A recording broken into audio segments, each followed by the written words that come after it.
In this lesson, I'm going to demonstrate how to download the XAMPP server.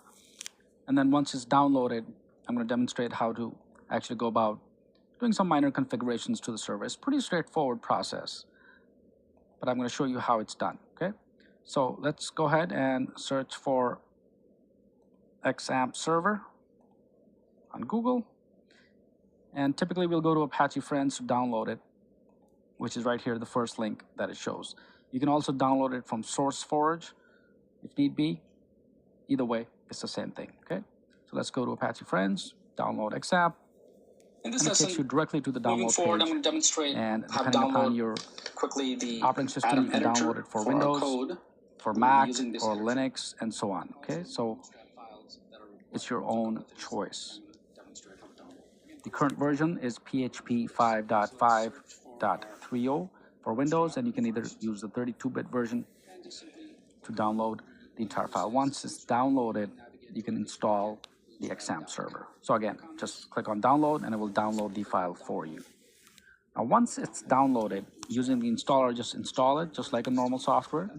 And once it's installed, you'll see the control panel, okay? So for instance, since the XAMPP is running on my machine here, so if I click on it and bring up my control panel, and this is what it's going to look like. So the two services that you need to configure your local host or you configure your machine as your web server is the Apache server and then the MySQL. The ports must also be configured.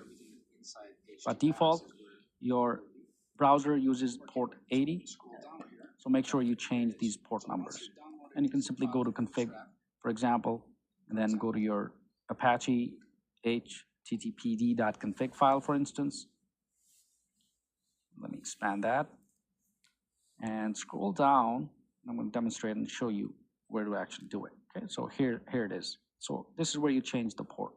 For instance, I'm using port 8015, and you simply change the port here to say 8015.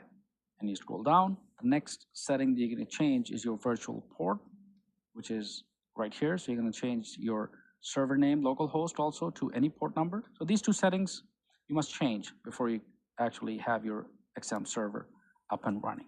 So the objective is to change your ports in the HTTPD file. Once that's done, you do the same thing for the SSL file for Apache.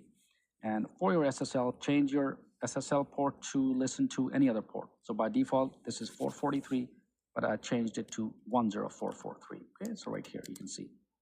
So these simple configurations is done. If I scroll